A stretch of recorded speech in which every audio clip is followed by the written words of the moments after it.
ಅಯ್ಯಯ್ಯೋ ಅಯ್ಯಯ್ಯೋ SIR ಅನ್ನು ದುರುಪಯೋಗ ಮಾಡಿಕೊಳ್ಳುತ್ತಿರುವ ಕಾಂಗ್ರೆಸ್ ಸರ್ಕಾರಕ್ಕೆ, SIR ಅನ್ನು ದುರುಪಯೋಗ ಮಾಡಿಕೊಳ್ಳುತ್ತಿರುವ ಶಾಸಕರ MLAಗೆ, SIR ಅನ್ನು ದುರುಪಯೋಗ ಮಾಡಿಕೊಳ್ಳುತ್ತಿರುವ ಮುಖ್ಯಮಂತ್ರಿ DK ಶಿವಕುಮಾರ್ಗೆ ಬೇಕೇ ಬೇಕು, ಬೇಕೇ ಬೇಕು.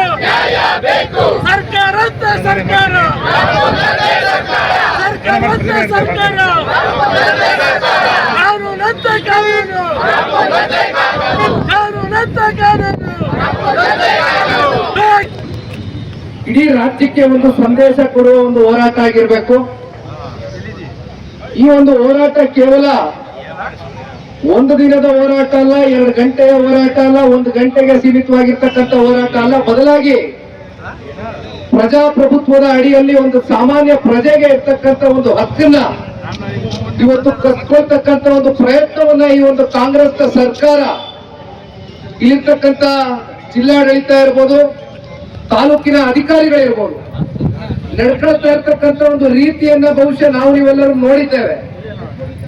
3 ದಿನದ ಹಿಂದೆ ನಡೆದಂತ ಒಂದು ಘಟನೆಯನ್ನ ಇವತ್ತು ಪ್ರಾರಂಭದ ಹಂತದಲ್ಲಿ ನಿಮ್ಮ ಮುಂದೆ ಹಂಚಿಕೊಳ್ಳಿಕ್ಕೆ ಬಯಸ್ತಾರೆ.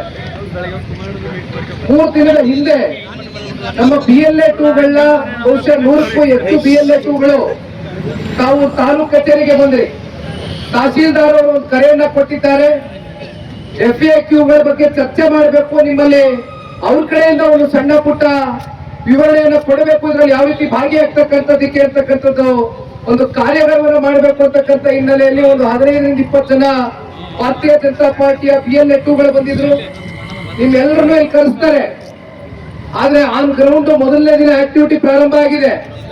PLOಗಳು ಮತ್ತೆ ಕಾಂಗ್ರೆಸ್ನ BLA 2ಗಳು ಇಲ್ಲಿ ತಹಸೀಲ್ದಾರು ನಮಗೆ ದಾರಿ ತಪ್ಪಿಸಿ ಕಳಿಸೋದು.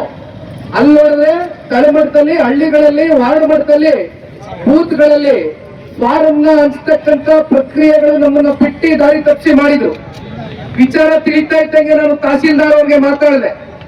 ಒಂದ್ ಹೆಣ್ಣು ಮಗಳಿದ್ದಾರೆ, ಒಂದ್ ಹೆಣ್ಣು ಮಗಳಿಗೆ ಗೌರವಿತವಾಗಿ ಮಾತನಾಡ್ಬೋದು, ಮಾತನಾಡ್ತಾರೆ. ಆದ್ರೆ ಒಂದು ಅಧಿಕಾರಿಗಳಾದ ಮಾತ್ರಕ್ಕೆ ನೀವೇನ್ ಮೇಲಿಂದ ಉದು ಬಂದಿರ್ತಕ್ಕಂಥವ್ರಲ್ಲ. ನೀವು ನಮ್ಮಲ್ಲೇ ಜನಸಾಮಾನ್ಯರ ಪರವಾಗಿ ದುಡಿತಕ್ಕಂಥದಕ್ಕೆ ನಿಮ್ಗೆ ಸಿಕ್ಕಿರ್ತಕ್ಕಂಥ ಒಂದು ಅವಕಾಶ. ಈ ರೀತಿ ಮತ್ತಿನ್ಯಾರಿಗೋ ಚಾಕ್ರಿ ಮಾಡ್ತಕ್ಕಂಥದ್ದಕ್ಕೆ, ಮತ್ತಿನ್ಯಾರೋ ಮುಲಾಜ್ಗೆ ಇವತ್ತು ನೀವು ಒಳಗಾಗಿ ನಡ್ಕೊಳ್ತಾ ಇರ್ತಕ್ಕಂಥ ರೀತಿ ಸರಿಯಲ್ಲ ಅಂತಕ್ಕಂಥದ್ದನ್ನ, ಅವರ ಲೋಪದೋಷಗಳನ್ನ ಅವ್ರಿಗೆ ದೂರವಾಣಿ ಮೂಲಕ ನಾನು ವ್ಯಕ್ತಪಡಿಸಿದಂತ ಸಂದರ್ಭದಲ್ಲಿ ಪಾಪ ಅಧಿಕಾರಿಗಳು ಎಷ್ಟು ಉತ್ತರದಿಂದ ಮಾತಾಡ್ತಾರೆ ಅಂದ್ರೆ ಲೋಪವೇ ಆಗಿಲ್ಲ ಅಂತಕ್ಕಂಥ ನಿಟ್ಟಿನಲ್ಲಿ ನಮ್ಮನ್ನ ಕನ್ವಿನ್ಸ್ ಮಾಡಕ್ ಬರ್ತಾರೆ.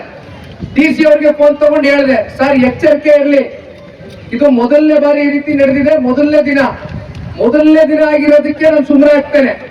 ಮತ್ತೆ ಪದೇ ಪದೇ ಈ ರೀತಿ ನೀವೇನಾದ್ರೂ ಮುಂದೆ ವರ್ಸಿದ್ರೆ ನಾವು ಬೇರೆ ರೀತಿ ಇವತ್ತು ಬೀದಿಗಿಳಿಬೇಕಾಗ್ತದೆ ಅಂತಕ್ಕಂಥದ್ದು DC ಅವ್ರಿಗೂ ಕೂಡ ಮಾತನಾಡ್ತಾರೆ. ಇಲ್ಲ, ನಾನೊಂದು ವಾಟ್ಸ್ಆಪ್ ಗ್ರೂಪ್ ಕ್ರಿಯೇಟ್ ಮಾಡ್ತೇನೆ, BLOಗಳು ಮತ್ತೆ BLOಗಳನ್ನ ಆ ಗ್ರೂಪ್ ನಲ್ಲಿ ಇಟ್ಟು ನಾನೇ ಪರ್ಸನಲಿ ಅದನ್ನ ಮಾನಿಟರ್ ಮಾಡ್ತೀನಿ ಅಂತಕ್ಕಂಥದ್ದು ಹೇಳಿದ್ರು DC ಅವರು. ತದನಂತರ ನಿನ್ನೆ ಆಗಿರ್ತಕ್ಕಂಥ ಘಟನೆ, ನೈಜ ದೃಶ್ಯಾವಳಿಗಳನ್ನ ತಾವು ನೋಡಿದ್ದೀರಿ. ಮೆಹಬೂಬ್ ನಗರ, ಟಿಪ್ಪು ನಗರ, ಯಾವ್ದಪ್ಪ ನಗರಗಳು, ನನಗೆ ಒಂದೊಂದ್ಸರಿ ಭಯ ಆಗೋದೇನು ಗೊತ್ತಾ, ರಾಮನಗರದ ಹೆಸರು ಮುಂದೆ ಅಪ್ಪಿತಪ್ಪಿ ರೈಮ್ ನಗರ ಆಗ್ಬಿಡ್ತದೆ ಅಂತಕ್ಕಂಥ ಆತಂಕ ಸೃಷ್ಟಿಯಾಗ್ಬಿಟ್ಟೈತೆ. ತಪ್ಪೇಳ್ಕೊಬೇಡಿ ಹಿಂಗ್ ಅಂತೀನಿ ಅಂತ. ಈ 3 ಮುಸಲ್ಮಾನರ ವಾರ್ಡ್ಗಳಲ್ಲಿ ಸೇರ್ತಕ್ಕಂಥ ಬೂತ್ಗಳೇನಿದೆ, ನಿನ್ನೆಯ ದಿನ ನಮ್ಮ BLA 2ಗಳು ಪಾಪ ಅಲ್ಲೊಂದಷ್ಟು ಜನ ಹೋಗಕ್ಕೂ ಕಷ್ಟ. ಒಳಗಡೆ ಒಂದ್ ರೀತಿ ಭಯದ ವಾತಾವರಣ. ಮುಂದೆ police force deployment, police force ಅಂದ್ರೆ ಸ್ಟೇಟ್ ಪೊಲೀಸ್ ಫೋರ್ಸ್ ಆಗೋದಿಲ್ಲ. ಪಾಪ ಎಲ್ಲ ಶಾಮೀಲಾಗವ್ರಲ್ಲ. ಮುಖ್ಯಮಂತ್ರಿಗಳ ಅಡಿಯಲ್ಲಿ ಹೇಳಿದ್ರಲ್ಲ ಮಂಜಣ್ಣ, ಚಾಕ್ರಿ ತೊಳೆಯಕ್ಕಿರ್ರಿ ನೀವು ಅಂತ, ಅಷ್ಟಕ್ಕೆ ಲಾಯಕು. ಬಹುಶಃ ನಮ್ಮ BLA 2ಗಳು ಪಾಪ ನಿನ್ನೆ ನುಗ್ಗಿ ಒಳಗಡೆ ವಿಡಿಯೋಗಳು ಮಾಡ್ಕೊಂಡ್ ಬಂದ್ರಲ್ಲ. ನಿಮ್ಮೆಲ್ರಿಗೂ ಕೂಡ ಈ ಸಂದರ್ಭದಲ್ಲಿ ಒಂದು ಶಬಾಸ್ಗಿರಿಯನ್ನ ಹೇಳಬೇಕಾಗ್ತದೆ. ನೀವು ಮಾಡಿರ್ತಕ್ಕಂಥ ತೋರಿಸಿರ್ತಕ್ಕಂಥ ಧೈರ್ಯಕ್ಕೆ ನಿಜಕ್ಕೂ ಮೆಚ್ಚಬೇಕಾಗ್ತದೆ. ನನ್ಗೆ ಗೊತ್ತಿದೆ ಒಳಗಡೆ ವಾತಾವರಣ ಹೆಂಗಿದೆ ಅಂತ. ಆದ್ರೂ ಒಳಗಡೆ ಹೋಗಿ ವಿಡಿಯೋ ಮಾಡ್ಕೊಂಡ್ ಬಂದ್ರಿ. ಆಮೇಲೆ ಒಂದು ವಿಚಾರ ಹೇಳ್ತೇನೆ, ಇವತ್ತು ಒಬ್ಬ ಜಿಲ್ಲಾಧಿಕಾರಿ, ಒಬ್ಬ DC ಆದಂತವ ಆ ಮನುಷ್ಯನಿಗೆ ಫೋನ್ ಮಾಡುವಂತ ಸಂದರ್ಭದಲ್ಲಿ ಇಡೀ ಜನತಾದಳ ಪಕ್ಷಕ್ಕೆ ಜೆಡಿಎಸ್ ನ ಕಾರ್ಯಗಾರ ಮಾಡಿರ್ತಕ್ಕಂಥವ್ನು ಇಲ್ಲಿ ನಿಂತಿದ್ದೀನಿ ನಿಖಿಲ್ ಕುಮಾರಸ್ವಾಮಿ. SIR ನ ರೂಲ್ ಬುಕ್ ಅಲ್ಲಿ ಏನೇನಿದೆ ಅಂತಕ್ಕಂಥದ್ದು ಸಂಪೂರ್ಣ ವಿವರ ನನ್ನ ಹತ್ರ ಇದೆ, ಮಾಹಿತಿ ಕೊಡ್ತಾ ಇಲ್ಲ ಈ ನಿಖಿಲ್ ಕುಮಾರಸ್ವಾಮಿಗೆ. ಹತ್ರ 100 ಕ್ಷೇತ್ರ ಕಾರ್ಯಗಾರ ಮಾಡಿರ್ತಕ್ಕಂಥವ್ನು ನಾನು. DC ನನಗೆ ಫೋನ್ ಮಾಡಿ ಹೇಳ್ತಾರೆ, ಅಲ್ಲ ಸರ್ ಈ ತರ ಎಲ್ಲೆಲ್ಲೋ ಕೂತ್ಕೊಂಡು ಮದುವೆ ಮನೆಗಳಲ್ಲಿ ಮತ್ತಷ್ಟು ಸಮುದಾಯ ಭವನಗಳಲ್ಲಿ ಬೇಕಾಗಿದ್ದ ಕಡೆ ಕಾಂಗ್ರೆಸ್ನವರು BLOಗಳ ಜೊತೆ ಶಾಮೀಲಾಗಿ ಹಂಚ್ತಾ ಇದಾರಂತೆ ನೋಡಿ ಫಾರ್ಮ್ಗಳನ್ನ ಅಂದ್ರೆ ನನಗೆ ದಾರಿ ತಪ್ಪತಕ್ಕಂತ ಪ್ರಯತ್ನ ಮಾಡ್ತಾರೆ DC ಅವರು. ಇಲ್ಲ ಸರ್ ನಾವು VFCಗಳು ಮಾಡಿದೀವಿ. VFCಗಳು ಏನಂದ್ರೆ ಅದ್ ಮುಂದೆ ಹೋಗ್ತಾ ಹೇಳ್ತೀನಿ, ಎಕ್ಸ್ಪ್ಲೇನ್ ಮಾಡ್ತೀನಿ, ಗೊತ್ತಿರ್ತದೆ ಮನೆಗಳಿಗೆಲ್ಲ ಗೊತ್ತಿದೆ. VFCಗಳಲ್ಲಿ ಹಂಚಿರೋದಂತೆ ಅಂತಂದ್ರು. ನಾನು ಒಂದ್ ಸೆಕೆಂಡ್ ಶಾಕ್ ಆಗ್ಬಿಟ್ಟೆ. ತೆಗೆದೆ ರೂಲ್ ಬುಕ್ ನ ಮತ್ತೆ ತೆಗೆದು ವಾಟ್ಸ್ಆಪ್ ಅಲ್ಲಿ ಕಳಿಸ್ದೆ ಏನಿದೆ ರೂಲ್ ಬುಕ್ ಅಲ್ಲಿ ಅಂತ. ಈಗ ಇಲ್ಲಿರ್ತಕ್ಕಂಥವ್ರು ಎಲ್ರಿಗೂ ಅರಿವಿದೆ, ಫಾರಂಗಳನ್ನ ಹಂಚಿಕೆ ಮಾಡಬೇಕಾದಂತ ಸಂದರ್ಭದಲ್ಲಿ 3 ಪಕ್ಷದ BLA2ಗಳು BLOಗಳ ಜೊತೆ ಬೂತ್ ಲೆವೆಲ್ಗೆ ಹೋಗಿ 3 ಬಾರಿ ಹೋಗ್ತಕ್ಕಂಥದಕ್ಕೆ ಅವಕಾಶ ಇದೆ. 3 ಬಾರಿನೂ ಏನಾದ್ರೂ ಸಿಕ್ಲಿಲ್ಲ ಅಂತಕ್ಕಂಥದ್ದಾದ್ರೆ ಅಲ್ಲೊಂದು ರೆಡ್ ಫ್ಲಾಗ್ ಅನ್ನ ಆಡಿಸಿ ಡೋರ್ಗೆ, ತದನಂತರ ಅಲ್ಲಿ ಒಂದು ಫಾರ್ಮ್ ಅನ್ನ ಇಟ್ಟು ಬರ್ತಾರೆ. ಅದಾದ್ಮೇಲೂ ಯಾರು ಕೂಡ ಬಂದು ಪ್ರತಿಕ್ರಿಯಿಸಲಿಲ್ಲ ಅಂತಕ್ಕಂಥದ್ದಾದ್ರೆ ಅವರನ್ನ ವೋಟರ್ ಲಿಸ್ಟ್ ಇಂದ ಹೊರಗಡೆ ಇರ್ತಾರೆ. ಇದು ಇರ್ತಕ್ಕಂಥ ವಿಚಾರ. ಮನೆಗೆ ತೆರಳಿ ಫಾರ್ಮ್ ಅನ್ನ ಕೊಡ್ತಕ್ಕಂಥ ಪ್ರಕ್ರಿಯೆ ಆಗಬೇಕು. ಇಲ್ಲಿ ಈ ಪುಣ್ಯಾತ್ಮ DC ಅದ್ಯಾವ ಹೊಸ ಕಾನೂನು ಬರ್ದ್ಬಿಟ್ಟವನೆ ಈ ಮನುಷ್ಯನೇ. ಇಲ್ಲ ಸರ್ VFCಗಳೆಲ್ಲ ಫಾರ್ಮ್ ಕೊಡಬಹುದು ಅಂತಾರೆ. VFCಗಳು ಏನಪ್ಪಾ ಅಂದ್ರೆ, ಈಗ ಹಳ್ಳಿಗಳಲ್ಲಿ ಕೆಲವೊಂದಷ್ಟು ಜನ ವಿದ್ಯಾವಂತರು ಇರ್ಲಿಕ್ಕಿಲ್ಲ ಅಂತವ್ರು ಫಾರ್ಮ್ ನೀವು ಮನೆಗಳಲ್ಲಿ ಇಸ್ಕೊಳ್ತೀರಿ. ಆ VFCಗಳು ಅಂತಕ್ಕಂಥದ್ದು ಇಡೀ ರಾಜ್ಯದಲ್ಲಿ 2800 ಸೆಂಟರ್ಗಳು ಮಾಡಿದ್ದಾರೆ.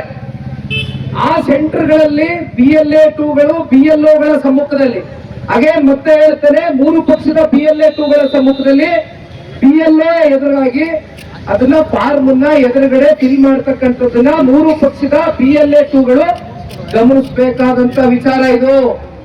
ಆಮೇಲೆ ಫಾರ್ಮ್ಗಳು ಸೆಂಟ್ರಲ್ ಗೌರ್ಮೆಂಟ್ ಬಹಳ ಸ್ಟ್ರಿಕ್ಟ್ ಮಾಡಿದೆ.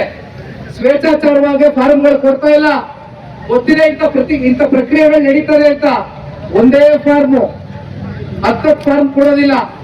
ಒಂದೇ ಫಾರ್ಮ್ ಅಲ್ಲಿ ಯಾವುದೇ ತಪ್ಪುಗಳಾಗದೇ ಇರ್ತಕ್ಕಂಥ ನಿಟ್ಟಿನಲ್ಲಿ ಫಾರ್ಮ್ ಅನ್ನ ಫಿಲ್ ಮಾಡಬೇಕಾಗಿರ್ತಕ್ಕಂಥದ್ದು ಇವತ್ತು ನಮ್ಮ ಪ್ರಜಾಪ್ರಭುತ್ವದಲ್ಲಿ ಇರ್ತಕ್ಕಂಥ ಇದೆಲ್ಲ ಗಾಳಿಗೆ ತೋರಿ ಆಸಾಮಿ ನನ್ನನ್ನೇ ದಾರಿ ತಪ್ಪಿಸೋದಕ್ಕೆ ಒಂದ್ ಸೆಕೆಂಡ್ ನಾನೇ ಬೆರಗಾಗೋದೆ.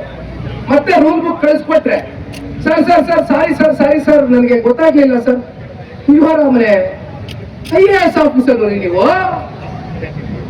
UPSC ಎಕ್ಸಾಮ್ಗಳು KPSC ಎಕ್ಸಾಮ್ಗಳು ಏನು 5-6 ಪಟ್ಟಿ ಜನ ಬರೆಯಕ್ಕಾಯ್ತದೇನ್ರಿ? ಅದಕ್ಕೆ ಅಲ್ವೇನ್ರಿ ಇವತ್ತು ನೀವು ಪಾಸ್ ಆಗಿ IAS ಆಫೀಸರ್ ಆಗಿ ಇಲ್ಲಿ ಕೂತಿರೋದು? ಅಲ್ಲಪ್ಪ ನಿಖಿಲ್ ಕುಮಾರಸ್ವಾಮಿ ಏನೋ ಹೇಳಿದೆ ಮನೆ RTC, ಇನ್ಯಾರೋ ಪಾಪ ಓದು ಬರ ಬರದೇ ಇರ್ತಕ್ಕಂಥವ್ರು, ಇನ್ಯಾರೋ ಪಾಪ ಇನ್ಫಾರ್ಮೇಶನ್ ಕೊಡ್ತಾ ಇರ್ತಕ್ಕಂಥವ್ರು, ಇನ್ನು ಮಾಹಿತಿ ಪಡಿತಕ್ಕಂಥದಕ್ಕೆ ಸೋರ್ಸ್ ಇರ್ತಾ ಇರ್ತಕ್ಕಂಥ ಅಭ್ಯರ್ಥಿಗಳಾಗ್ಬಿಟ್ರೆ ಹೌದೇನಪ್ಪ ಅಂತ ಅನ್ಕೊಂಡ್ಬಿಡುದು. ಆ ರೀತಿ ತಲೆ ಮೇಲೆ ಹೊಡೆದಂಗೆ ಸುಳ್ಳು ಹೇಳಿ ನಂಬಿಸ್ಬಿಟ್ಟ ವ್ಯಕ್ತಿ. ನಾನ್ ನಂಬಲಿಲ್ಲ, ನಂಬಿಸ್ಬಿಡ್ತಾರೆ ಅಂತ ಹೇಳ್ತಾ ಇದೀನಿ. ಈ ರೀತಿ ಇಲ್ಲಿರ್ತಕ್ಕಂಥ DC ವರ್ತನೆ. ಈಗ SP ಅವ್ರಿಗೆ ಕರೆ ಮಾಡಿದ್ರು, ಮಾತಾಡಿದೆ. DC ಅವರು ಇಲ್ಲವಂತೆ. ಯಾಕಪ್ಪ ಅಂದ್ರೆ ಮಾನ್ಯ ಈ ರಾಜ್ಯದ ಮುಖ್ಯಮಂತ್ರಿಗಳು ಮಠದ ಕಾರ್ಯಕ್ರಮಕ್ಕೆ ಬರ್ತಾ ಇದ್ದಾರೆ. ಸನ್ಮಾನ್ಯ ಕುಮಾರಣ್ಣವರು ಈ ರಾಜ್ಯದ ಮುಖ್ಯಮಂತ್ರಿ ಆಗಿದ್ದಾಗ ನಂದು ಯಾವುದೇ ಪೆನ್ನು ಪೇಪರ್ ಅಲ್ಲಿ ಹಸ್ತಕ್ಷೇಪನೆ ಇರಲಿಲ್ಲ. ಆದ್ರೆ ಆಡಳಿತ ಯಾವ ರೀತಿ ನಡೆಯುತ್ತೆ ಅಂತಕ್ಕಂಥದ್ದು ಹಿಂದಿನಿಂದ ನಿಂತ್ಕೊಂಡು ತಿಳ್ಕೊಂಡಿದ್ದೀನಿ. ತಕ್ಕ ಮಟ್ಟಕ್ಕೆ ನನಗೂ ಗೊತ್ತಿದೆ. ಅದೇನು ಸರ್ಕಾರಿ ಕಾರ್ಯಕ್ರಮದ ಪ್ರೋಟೋಕಾಲ, ಸರ್ಕಾರಿ ಕಾರ್ಯಕ್ರಮ ನಡೀತಾ ಇದೆಯೇನ್ರಿ? DC ಕೇಳಕ್ ಇಷ್ಟಪಡ್ತೀನಿ. ಇವತ್ತು ನಿಮಗೆ ಮಖ ಎಲ್ಲ ನೀವು ಮಾಡಿರ್ತಕ್ಕಂಥ ತಪ್ಪು ಇವತ್ತು ರಾಜ್ಯದಲ್ಲಿ ನಿನ್ನೆ ದಿನ ಮಾಧ್ಯಮದ 9 ಗಂಟೆ ನ್ಯೂಸ್ ಅನ್ನ ನೀವೇನಾದ್ರೂ ನೋಡಿದ್ರೆ ಇಷ್ಟೊತ್ತಿಗೆ ನೀವು ರಾಜೀನಾಮೆ ಬಿಸಾಕಿ ಇವತ್ತು ಇಲ್ಲಿಂದ ತಲೆ ಮರೆಸ್ಕೊಂಡು ರಾಜ್ಯ ಬಿಟ್ಟು ಹೋಗಬೇಕಾಗಿತ್ತು. ಮಿಸ್ಟರ್ DC, ಮಾನವ ಮರ್ಯಾದೆ ಅನ್ನೋದೇನಾದ್ರು ಇದ್ದಿದೆ ನಿಮ್ಗೆ? ನಿನ್ನೆ 9 ಗಂಟೆಗೆ ಬಂದಂತ ನ್ಯೂಸ್ ನೋಡ್ಬೇಕಾಗಿತ್ತು. ತಾವುಗಳು ಏನೇನ್ ಬಂತು, ಏನೇನ್ ಮಾತನಾಡಿದ್ರು, ಯಾವ ರೀತಿ ನಡ್ಕೊತಾ ಇದಾರೆ ಇಲ್ಲಿ ಇರ್ತಕ್ಕಂಥ DC ಅಂತ ಇವತ್ತು ತಲೆ ಮರೆಸ್ಕೊಂಡು ಇಲ್ಲಿ ಬಂದು ಒಂದು ಮೆಮೊರಂಡಮ್ ನ ತಗೋಬಾರ್ದು ಅಂತಕ್ಕಂಥದಕ್ಕೆ